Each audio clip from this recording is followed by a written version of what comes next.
신부님이 씹는 걸 까먹는 치매가 온 거야. 이게 뭐냐 하면 곡기 끊는 거예요. 그럼 곡기를 끊으면요, 여러분들 죽을 때 가장 편안하게 죽는 건 곡기 끊고 죽는 거예요. 곡기 끊고 죽는 거예요. 죽을 때 가장 편안하게 죽는 건 곡기를 끊으면요, 곡기 끊은 할머니 할아버지들은요 신음소리도 안 내요. 신음소리도 안 내고 가만히 주무세요. 계속 주무시고, 여러분들 그렇게 갖고 죽을 때요, 마지막에는요, 여러분들 마지막에 죽을 때 황홀하게 죽는 사람들이 있대요. 황홀하게 죽는 사람이 있대요. 그게 신의 마지막 선물인 도파민이 나온대요. 그만큼 사람을 황홀하게 해준대요. 그런데 마지막 곡기를 끊고 돌아가시는 분들은 마지막에 도파민이 나와서 죽을 때 굉장히 행복하게 죽을 수 있대요. 그러니까 얼마든지 죽을 때 괴롭게 죽는 것만 생각하실 필요는 없다는 거야. 지난번에 삼성의료원에서 조사를 해봤대요. 80이 넘어가고 항암의 의미가 있느냐 없느냐, 아무 의미가 없다는 거예요. 이렇게나 3개월 후에 죽고 저렇게나 3개월 후에 똑같이 죽는다는 거야. 근데 차라리 모르핀을 맞으면서 암성 통증을 죽여가면서 깨끗하게 마지막 준비하고 떠나는 게 훨씬 낫다는 거예요. 근데 우리는 안 죽으려고 그래서 문제인 거예요. 안 죽으려고 끝까지 희망의 끈을 놓지 않는 거지. 자식들이 그게 효도라고 생각하는데 절대 효도가 아니에요. 마지막까지 부모를 괴롭히는 거예요. 87살 먹은 루시아 할머니 있었어요. 이 할머니, 나 이제 더 이상 사는 거 싫어. 나 이제 죽어도 여한 없으니까 그러니까 나 좀 빨리 데려가게 해달라고, 기도 좀 해달라고 맨날 그랬어요. 근데 이 할머니 내가 본당 이제 떠나고 평창 들어갈 때까지 안 돌아가셨어요. 근데 이 할머니 93살에 돌아가셨어요. 근데 그 아들하고 며느리가 마지막에 이제 나한테 와서 어머니 돌아가셨다고 인사 보고하러 왔는데, 그 며느리가 정말 기가 막힌 얘기를 하더라고요. 신부님, 우리 어머니가 맨날 나 데려가게 해달라고, 나 빨리 죽고 싶다고 새빨간 거짓말이었다는 거예요. 왜 그러냐? 그러니까 93살에 혼수 상태가 돼갖고 이제 분당에 있는 재생병원에 입원을 시켰대요. 그러니까 이제 그 며느리가 성가대원을 했었는데 성가대원들이 위로를 온 거야. 그러니까 이제 기도를 해주면서 그 안젤라라는 자매가 그 며느리한테 그랬다는 거예요. 아, 이제 이번에는 돌아갔으면 좋겠다고. 그리고 위로를 하고 갔대요. 근데 이 할머니가 혼수 상태에서 깨어나서 첫 마디가 뭔지 알아요? 안젤라 전현 만나지 말아라. 이게 첫 마디야. 이게 첫 마디.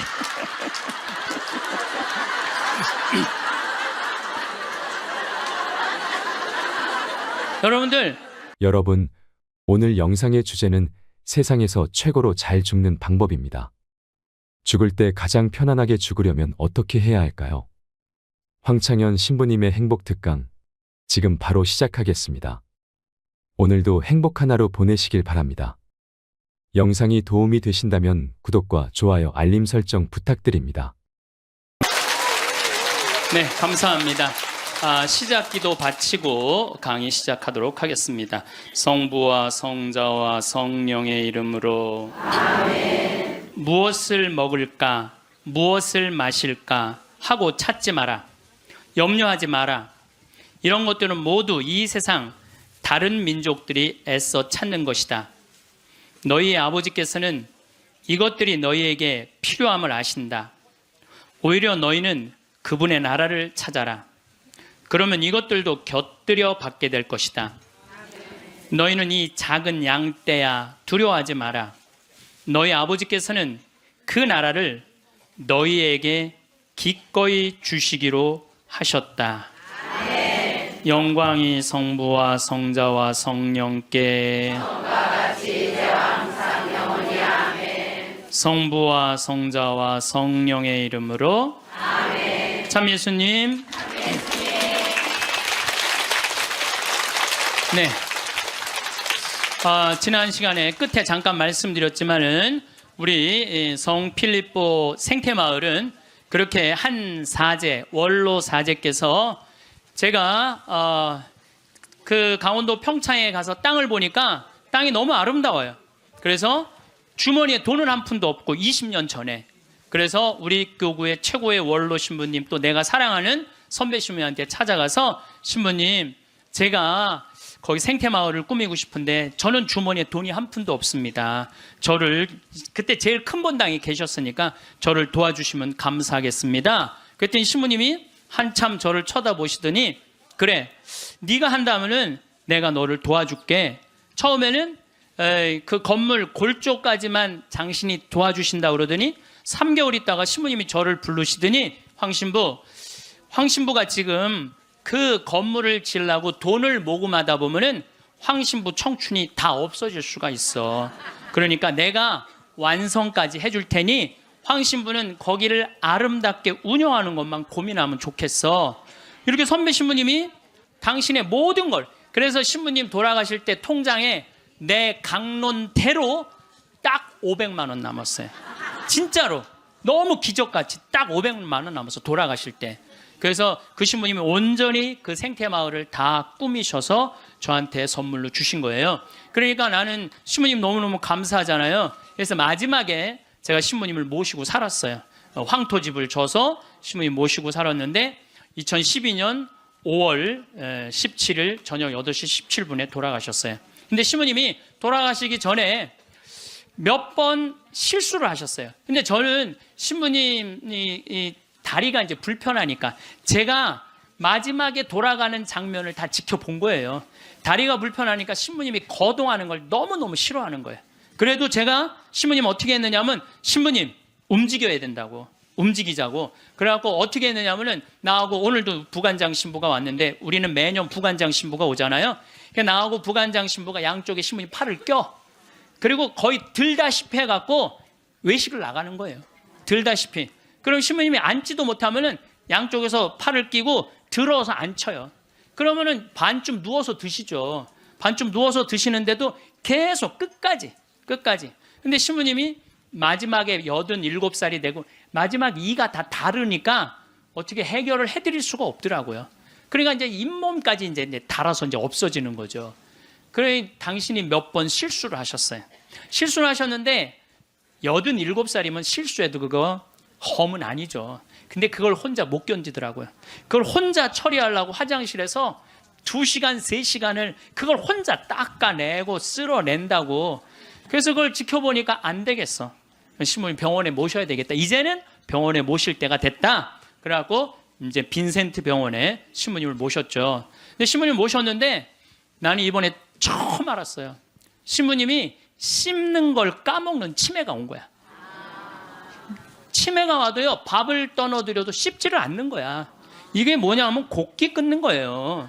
그럼 곡기를 끊으면요, 여러분들 죽을 때 가장 편안하게 죽는 건 곡기 끊고 죽는 거예요. 곡기 끊고 죽는 거예요. 죽을 때 가장 편안하게 죽는 건 곡기를 끊으면요, 내가 이제 마지막 병자성사를 다녀보면은요, 곡기 끊은 할머니 할아버지들은요 신음소리도 안 내요. 신음소리도 안 내고 가만히 주무세요. 계속 주무시고, 여러분들 그렇게 갖고 죽을 때요, 마지막에는요, 여러분들 마지막에 죽을 때 황홀하게 죽는 사람들이 있대요. 황홀하게 죽는 사람이 있대요. 그게 신의 마지막 선물인 도파민이 나온대요. 내가 옛날에 강의할 때 그런 얘기 했어요. 사랑할 때 뭐가 나온다고? 도파민이 나온다고 그러니까 바람 많이 피는 사람들이, 도파민 많이 나오는 사람들이 바람 많이 피는 거야. 몸에 60이 넘어도 바람 피는 사람들 있죠? 그런 사람들 조사를 해보면 몸에 도파민 막 나오는 거예요. 새로운 여자 찾아다니는 남자들 보면 도파민 많은 거야.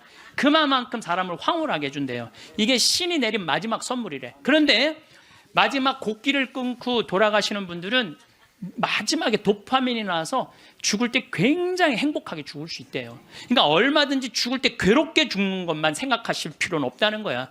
곡기를 그냥 씹는 걸까? 그래서 이제 물리치료사가 와갖고 계속 씹는 법을 가르쳐 주더라고요. 그래서 우리 저기 신부님 이제 도저히 안 되겠다고 씹는 걸 까먹는 치매가 와서 그 다음 조치를 취해야 되겠다는 거야. 그럼 그 다음 조치를 뭐냐니까 목에 구멍을 뚫는 거라는, 목에 구멍을. 영국 이코노미스트지에서, 발음이 잘 안 나오네.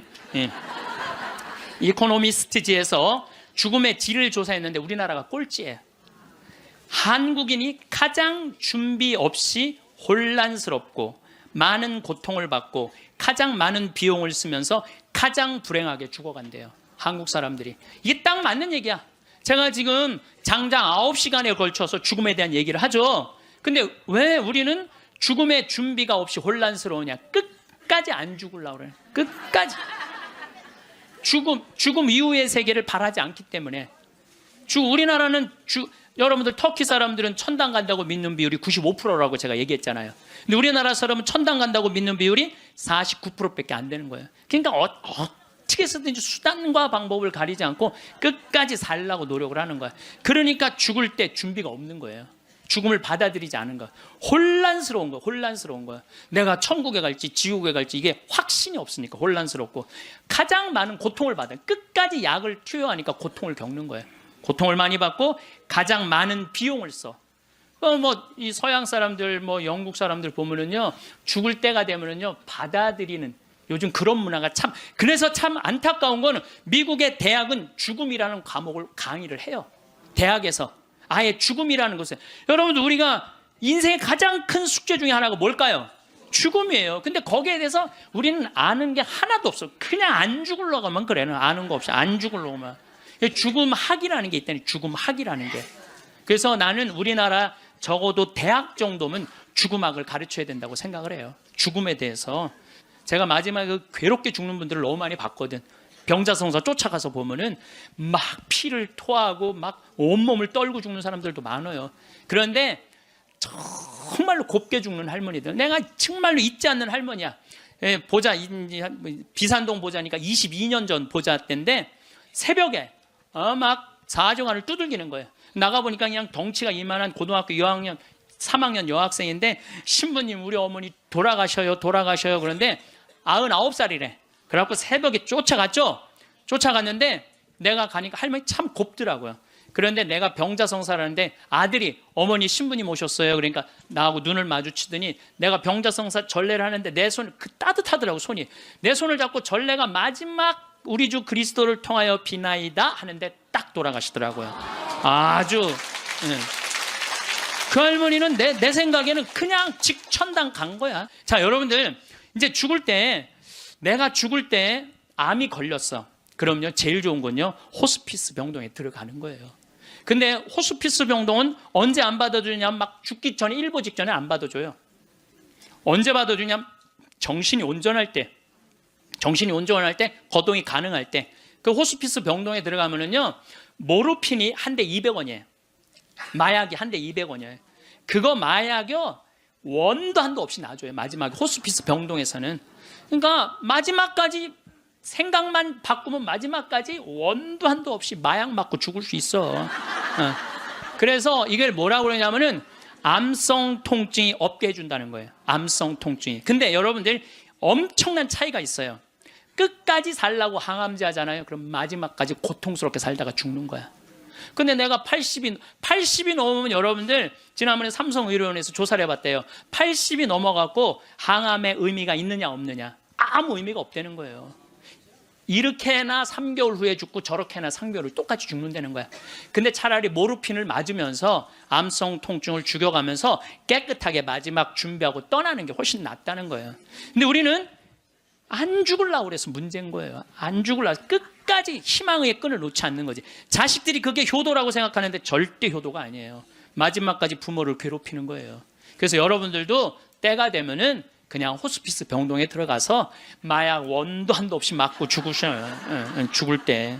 어쨌든 이제 신부님이 87세인데 곡기를 끊고 목에 구멍을 뚫고 참 힘든 시간을 보냈어요. 2월 2일 날 입원했으니까 5월 17일 날 돌아가셨거든요. 그런데 여러분들, 3개월 고생하고 죽는 거는요, 가장 행복하게 죽는 거예요. 죽을 때 3개월 정도 고생을 하면은요, 내가 자식 아니야, 우리 신부님한테. 자식은 내가 마저 못한 효도하고, 찾아볼 거 찾아보고, 주위에 만날 사람 다 만나고, 3개월 지나면서부터 지겨워요. 그러니까 3개월만 고생하고 죽는 게 제일 좋은 거예요. 진짜 좋은 건 지쳐서 죽는 거고, 그냥. 그래도 떠나는 게 너무 갑작스럽게 떠나면 자식들이 섭섭하잖아요. 그러니까 3개월 정도 고생하다 죽는다. 근데 우리 신부님은 정확하게 3개월 보름 병원에서 고생을 하셨죠. 이제 월요일 날에 이제 돌아가실 것 같아갖고, 이제 주교님 두 분 다 오시고, 마지막에 이제 인사해야 되니까 교구청 신부들 다 오고, 또 아들 신부들, 2년 있던 신부들 다 오고, 또 신부님 평생 따르고 존경했던 교우들 다 오고, 그러고 다 왔는데 이제 돌아가실 것 같아갖고, 병원에서도 이제 곧 돌아가실 거라고 그러는데, 다 오고 다 갔는데 밤 12시가 됐는데도 안 돌아가시는 거야. 다 준비하고 이제 떠나보낼 준비 다 했는데 새벽 2시가 돼도 안 돌아가시는 거예요. 나는 당장 내일부터 또 피정 강의해야 되는데, 그래서 내가 신부님한테 그랬어요. 이제 이렇게 계속 잠만 주무시니까, 신부님 내가 옆에 지키고 있으면 좋겠는데 아무래도 신부님 안 돌아가실 것 같으니까 나 피정 강의하고 또 올 테니까 그때까지 살아 있으라고. 그리고 나는 이제 강원도 평창에 가서 피정을 계속했는데, 목요일 날 그날은 느낌이 이상하더라고요. 오늘 돌아가실 것 같다. 전화를 계속해 보니까 계속 혼수 상태라고 그러고, 그래서 목요일 날은 강의 2시에 마치고 부관장 신부님한테, 야 네가 나머지 다 해라. 나 아무래도 오늘 신부님 돌아갈 것 같다. 그래갖고 이제 부지런히 이제 수원 빈센트, 평창에서 빈센트에 또 와갖고 이제 신부님 옆에 이제 한 저녁 7시 됐는데 와서 보니까 멀쩡하게 계신 거예요. 안 돌아가시고. 1시간을 지키고 있는데도 계속 그냥 멀쩡하게 있는 거예요. 그래서 내가 이제 신부님한테 얘기했죠. 신부님 이제 좀 돌아가셔라. 아니 내가 장어를 많이 사줘서 안 죽는 거냐. 신부님이 돌아가셔야지 신부님도 편안하고 나도 편안할 거 아니냐. 이제 그냥 신부님 평생 사죄로 60년 동안 살으셨으니까 하느님이 신부님 자리 잘 만들어 놨을 거니까 돌아가셔라. 근데 뭐 3일 동안 혼수 상태에 있던 분이 내가 그 말을 했는데 눈을 딱 뜨는 거예요. 내가 얼마나 깜짝 놀랐는지 몰라. 이분이 워낙 무서운 분이거든요.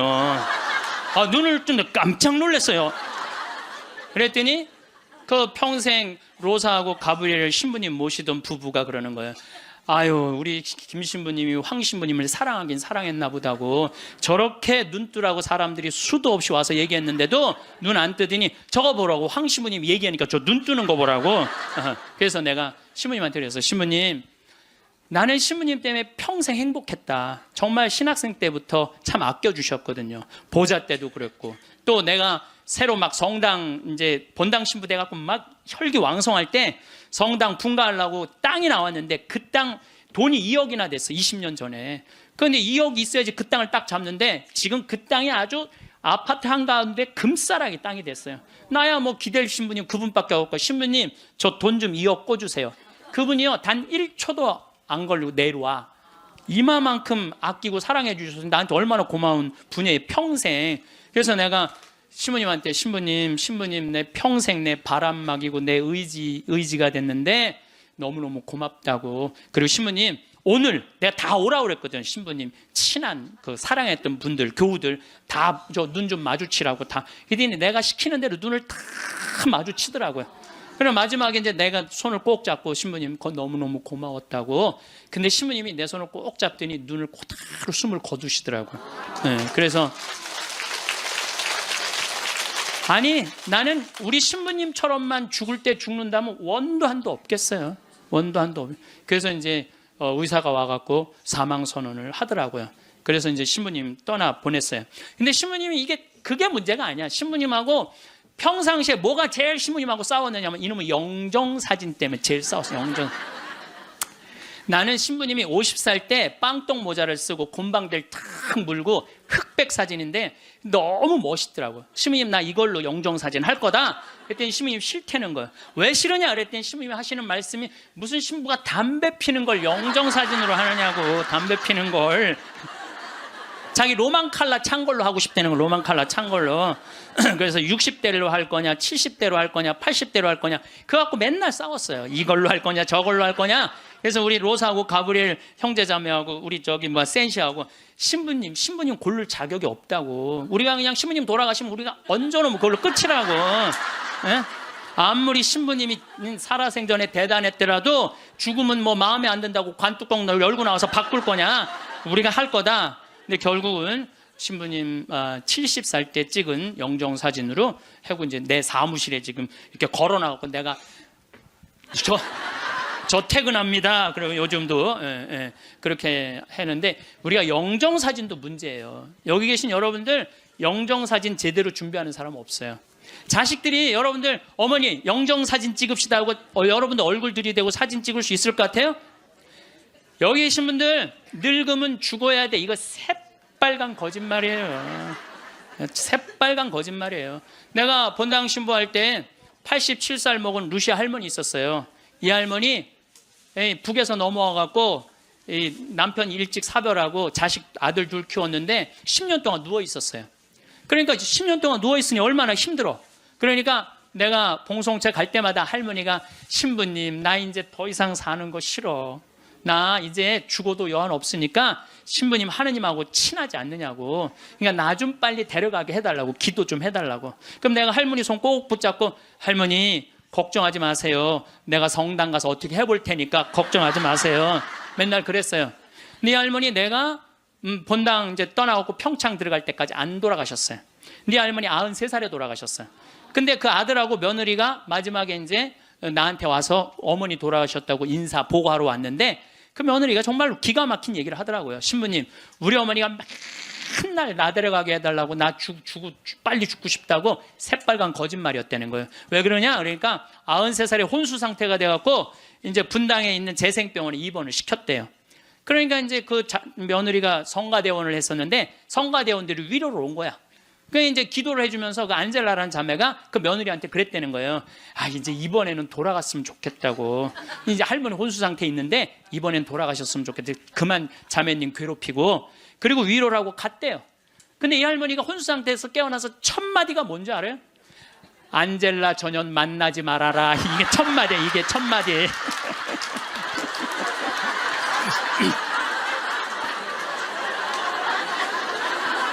여러분들 죽음이 가까울수록 삶에 대한 애착은 더 강한 거예요. 죽음이 가까울수록 삶에 대한 애착은 더 강한 거예요. 그러니까 어머니 사진 찍읍시다, 영정 사진 찍읍시다. 자식들이 못 들이대요.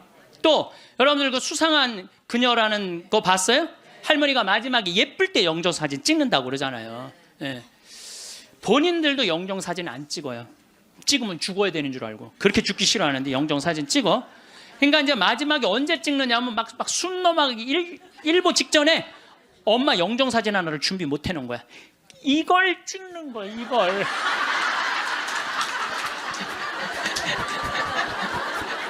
그래갖고 내가 조문을 가보잖아요. 그러면 머리 하얗고 다 이런 사진만 있어요. 안 그래도 슬픈데 이러고 있으면 더 슬프죠. 얼마나 고생을 하고 죽었길래 저러게 하고 저러고 죽나. 여러분들 영정 사진도요 제일 예뻤을 때 찍어 놓으세요. 지금도 보면 다 이뻐요. 지금 보면 다 이뻐. 그럼 예쁘게 화장도 하고 곱게 해서 뭐 머리가 하얀 분은 꽃모자 쓰면 되잖아. 꽃모자 딱 쓰고 얼마나 좋아요. 여기 어르신 남자 어르신 분들도 집에 가서 40대 50대 한번 사진 보세요. 이야 내가 이렇게 잘생길 때가 있었나. 그 사진으로 하세요. 보세요. 그 저기 수상한 그녀에서 그 나문희 씨가 이런 말을 해요. 내가 그래도 이쁜 얼굴로 할 때 자식들이 제사할 때 봐도 이쁜 얼굴로 보면 기분 좋다는 거죠. 근데 제사할 때 몇 년 할 건데 그냥 이런 걸로 제사를 할 때 그렇게 해요. 나는 장례미사 때 성가도 마음에 안 들어. 성가도 너무 슬퍼. 뭐 죽는 게 뭐 이렇게 슬프다고. 그래서 나는 장례미사 때 난 성가 난 다 정해놨어요. 아예 성가 번호 못 정하게 내가 정해놨는데 나는 처음 성당 나가서 배운 성가가 주날개미 씨예요. 나 그 입당 성가로 정해놨어요. 주날개미 내가 편히 쉬리라 어두운 이 밤에 바람 부나 아버지께서 날 지켜주시니 겁내지 않고 잘 쉬리로다 주날개미 즐겁도다 그 사랑 끊을 자니뇨 주날개미 쉬는 내 영혼 영원히 살게 되리라. 영원히 살게 된대잖아요. 얼마나 좋아. 입당성가.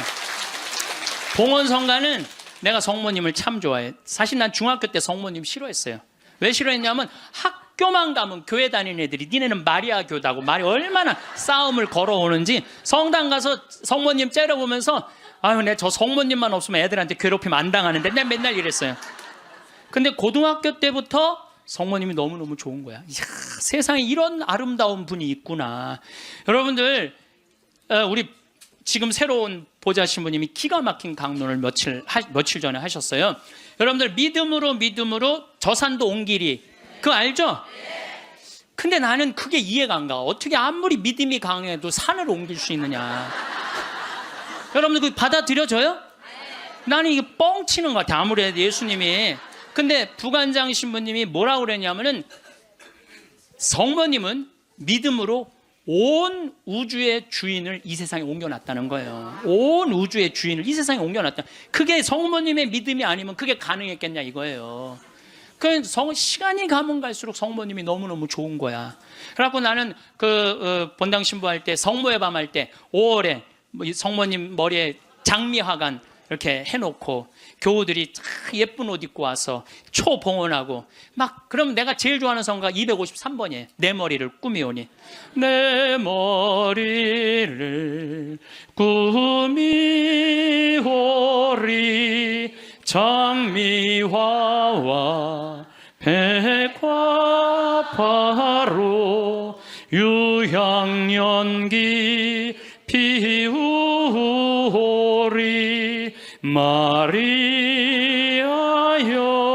내 주 위에. 얼마나 좋아요. 그래서 나는 이 성가는 내 장례 때 봉헌 성가야.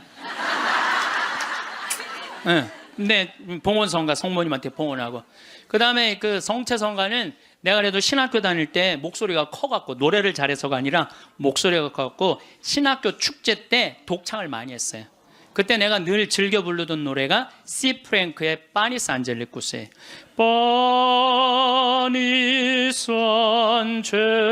안젤리쿠스 피 파니스 미눔. 이건데 이건 일반인이 못 불러. 음이 높아갖고. 그래서 난 죽을 때 아예 성악가 한 놈을 사놓고 죽을 거야. 아예. 야, 너 나 죽으면 꼭 가서 불러라. 나의 돈을 줘놓고. 예. 퇴장성가는 내 한평생을 예수님 안에 내 온전하게 그 말씀 안에 내 결코 뒤를 바라봄 없이 그분만을 따릅니다. 얼마나 좋아. 한평생 예수님 따른다는 거. 나는 내 장례 때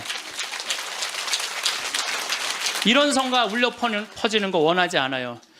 오늘 이 세상 떠난 이 영혼 보소서 이런 거 원하지 않아.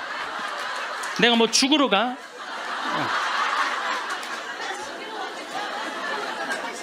여러분들 우리가요 이 죽을 때도 좀 멋있게 죽자 이거예요.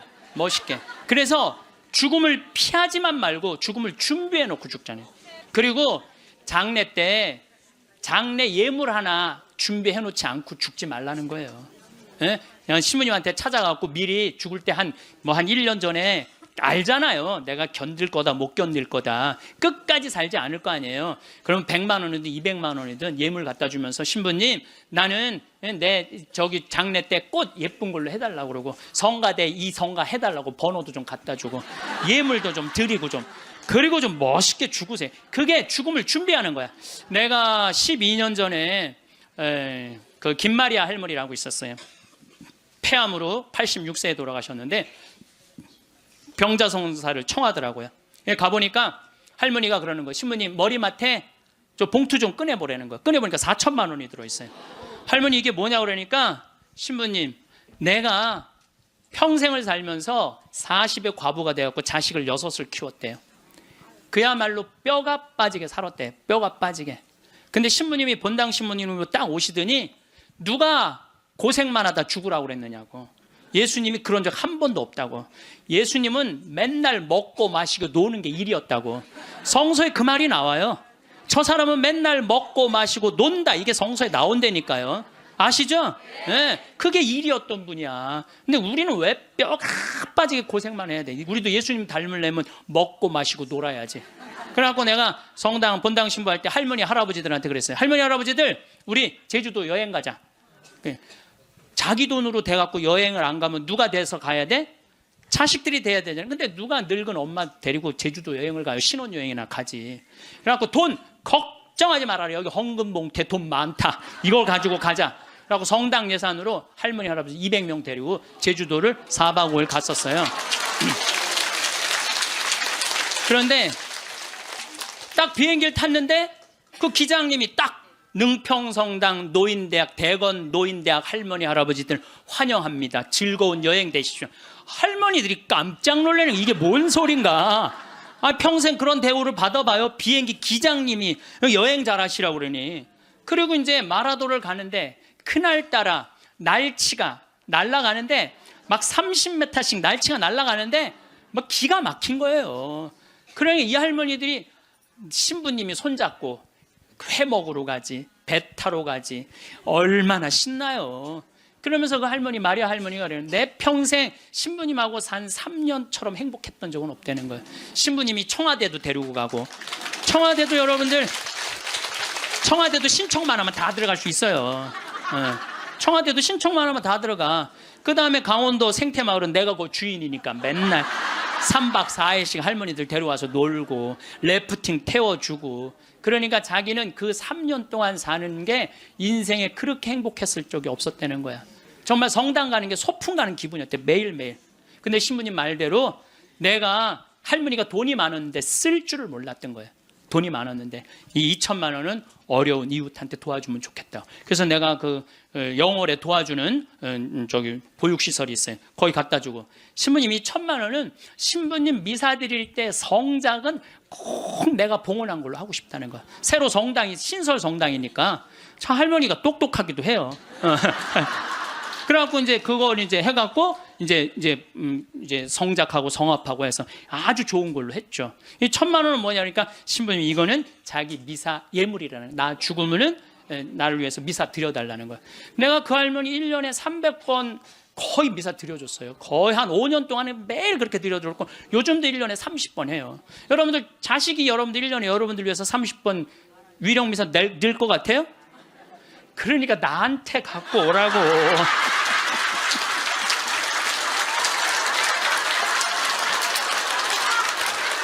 이거는 농담이에요. 이거는 농담이고 본당 시부님한테 갖다 드리세요. 본당 시부님한테. 그래서 뭔가 자기 죽음을 준비할 줄 알아야 돼. 나는 어떻게 살 것이고 어떻게 죽을 것인가. 내 영정 사진은 어떻게 해놓고 이렇게 준비를 하나하나 해두시면서 삶을 이렇게 멋있게, 아까 이혜인 수녀님처럼 이렇게 빨랫줄에 늘어놓고 내 삶이 이렇게 노을에 물들듯이 이렇게 바라볼 수 있는 그런 분들이 저는 됐으면 좋겠어요. 여러분들, 내가 2017년 9월 30일부터 10월 9일까지 추석이 끼어갖고 황금 연휴야. 여러분들은 뭐 황금 연휴하고 아무 상관없는 분들이지만은 계속 황금 연휴잖아. 지금 계속 앞으로 50년 동안 황금 연휴. 근데 어쨌든 우리 생태마을에 매년 이제 정월만 되면 나한테 와갖고 세배를 하는 아이들이 있어요. 내가 얘네들을 언제부터 봤냐? 중학교 3학년 때부터 봤던 애들이야. 그래갖고 저기 다시 또 본당 신부로 가갖고 혼배해주고, 걔네들 난 애들 유아세례 주고 뭐 다 그랬던 애들인데 아버지 같은가 봐. 근데 사실은 1월 1일에 오면은 나는 1년 동안 에너지를 다 쏟아 넣어갖고 12월 한 25일부터 한 1월 5일까지는 아무도 안 봐요. 내 방에만 있죠. 그냥 혼자 있는 게 너무너무 좋으니까. 그래서 와도 잘 안 놀아줘요. 안 놀아주는데도 20년 동안 변함없이 오는 거야. 마음이 짠하더라고요. 그래서 작년에도 올해도 또 왔고, 작년에 왔길래 얘들아, 내가 너희들하고 못 놀아줘서 미안해. 너무 내가 지치고 힘들 때 니네들이 와서 못 놀아줘서 미안한데, 대신 2017년 9월 30일부터 10월 9일까지 지금 다 직장 다니니까 황금 연휴야. 내가 그때 너희들이랑 동유럽 여행을 갈게. 그랬더니 얘네들이 너무 신난다는 거야. 그래갖고 얘네들이 벌써 개모임을 시작을 한 거야. 근데 여러분들, 사람이라는 게요, 계획이 있잖아요. 삶이 지겹지가 않아요. 내가 1년 후에 무슨 일을 하고 3년 후에 무슨 일을 할 거라는 계획이 있잖아요. 삶이 지겹지가 않아요.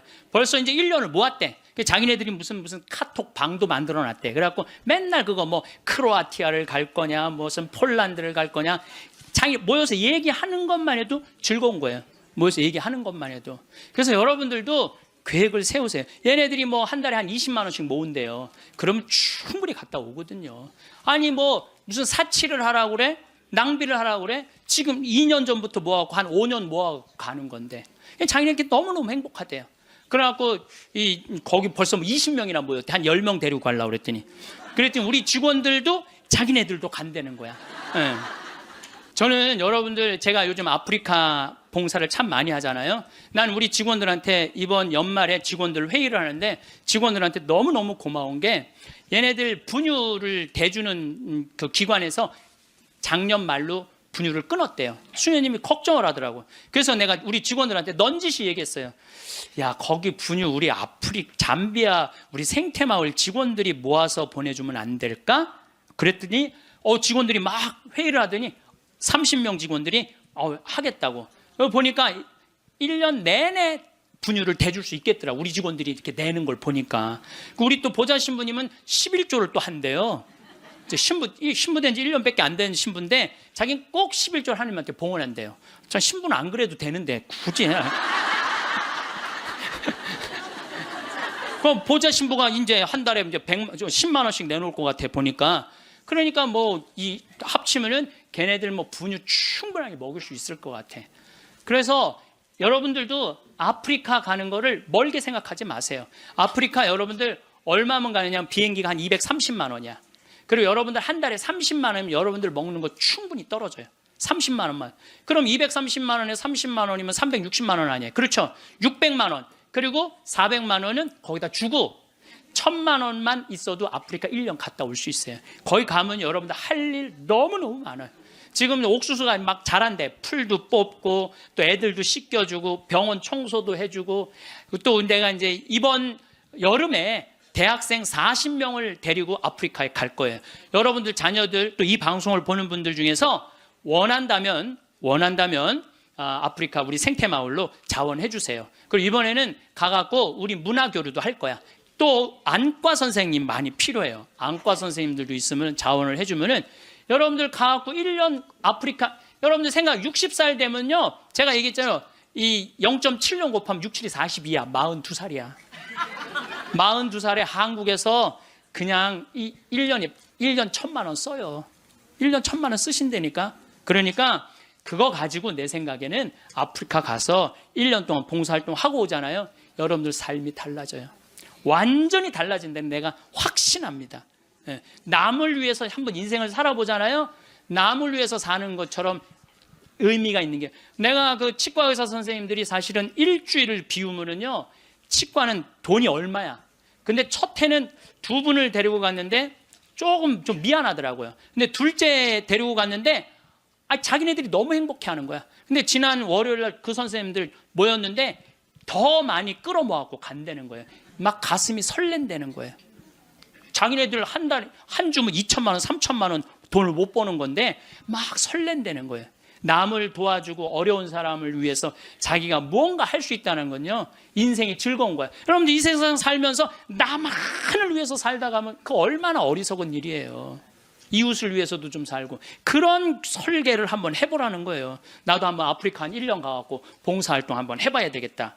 그런 우리가 한국에서 욕심 부리면서 지지고 볶고하지 말고 맨날 싸우고 죽이는 것만 보고 그러지 말고 좀 그 아름다운 데 가갖고 수녀님들하고 같이 기도도 좀 하고 그 아프리카에 수사님 수녀님들 많으시거든요. 그 수녀님들하고 얘기도 좀 하고 영어 안 돼도 다 통해요. 걱정하지 마세요.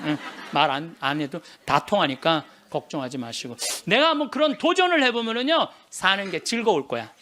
근데 그냥 오늘이 저날이고 저날이 이날이고 이런 사람들은요 사는 게 너무너무 재미없어요.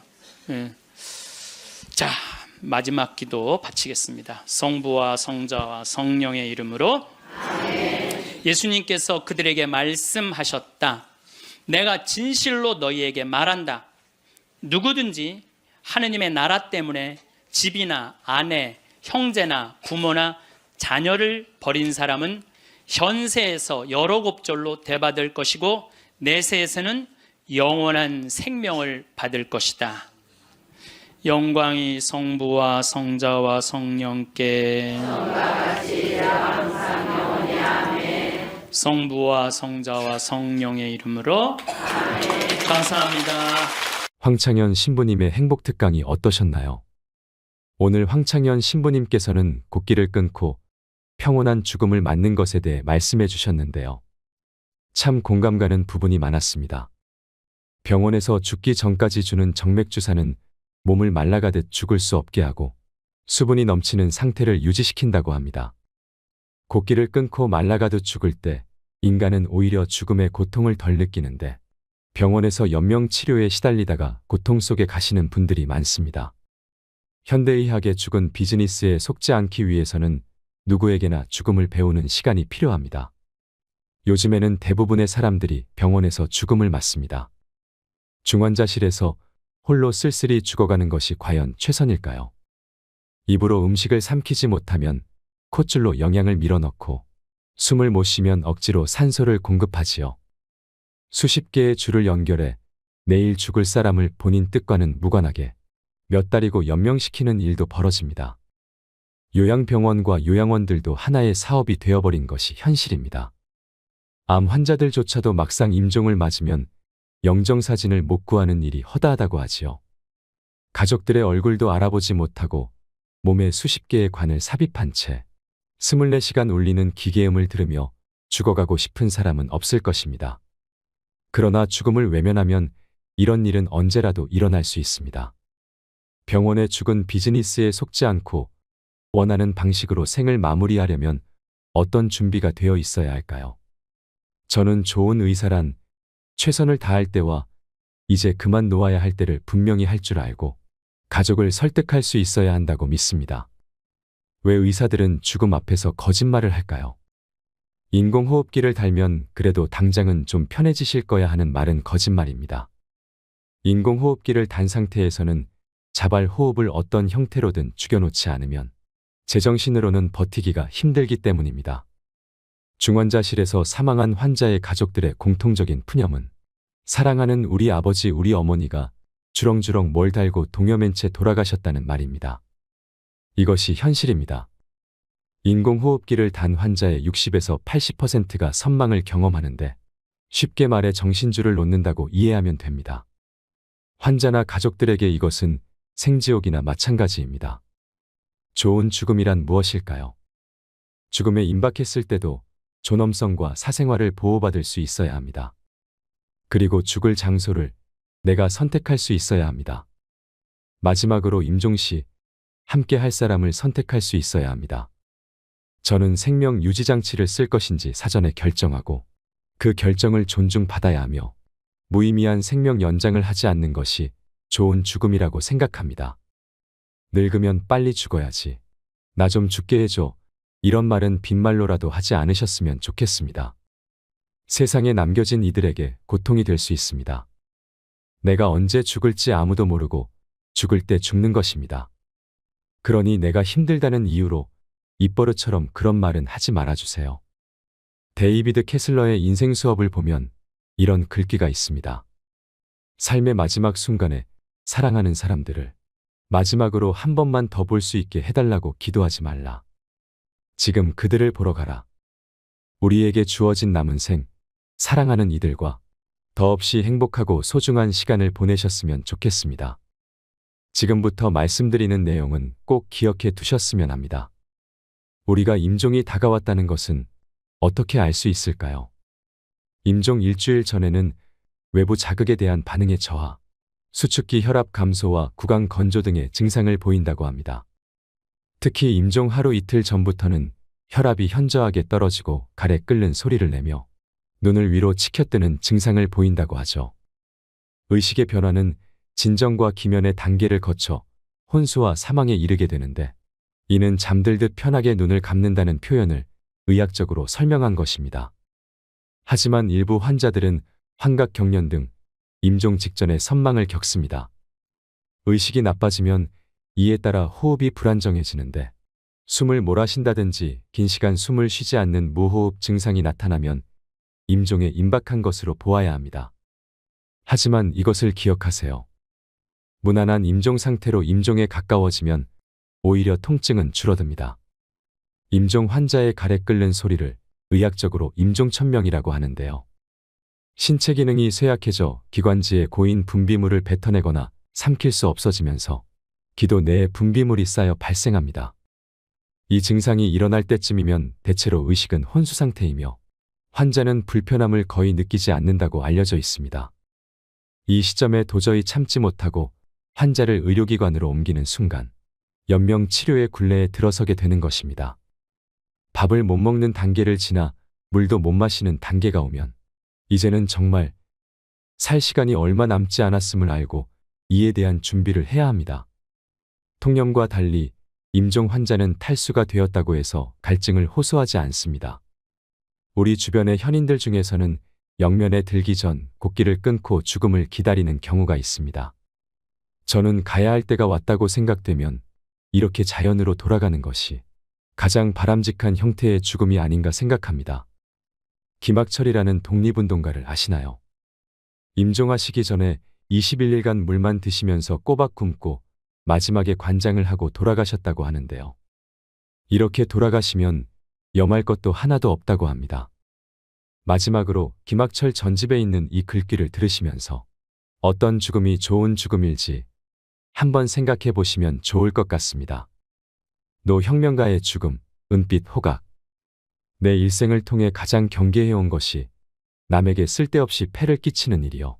다른 하나는 번거로움이니. 며느리 너는 나 죽은 날에도 울지 말고 그냥 학교에 가라. 가서 평상시처럼 아이들을 가르쳐라. 위험 있는 삶도 어렵지만 사람이 천명을 알고 자신의 죽음을 위험 있게 맞기가 쉽지 않거늘. 그러나 선생은 그렇게 했다. 더는 목숨에 연연하지 않겠다며 일체의 병원 치료와 주사를 거부하고 꼬박 20하루를 굶은 뒤 소년처럼 머리는 면도로 깨끗이 밀고 간호사를 불러 관장하고 중산복으로 갈아입은 다음 남들이 다 잠자는 새벽 2시 반에 조용히 식구들을 깨워 병원으로 갔다. 그리고 평소의 모습처럼 침대에 누워 도란도란 얘기를 하시다가 그만 깜빡 저 세상으로 가시었다. 입가엔 행복했던 날 손녀와 함께 짓던 미소 자국이 역력했으며 눈가에선 마지막 매섭고 밝은 빛이 빛났다. 향년 85세. 이상으로 책틀맨이었습니다. 지혜를 쌓는 당신의 오늘이 아름답습니다. 더 좋은 영상으로 찾아뵙겠습니다.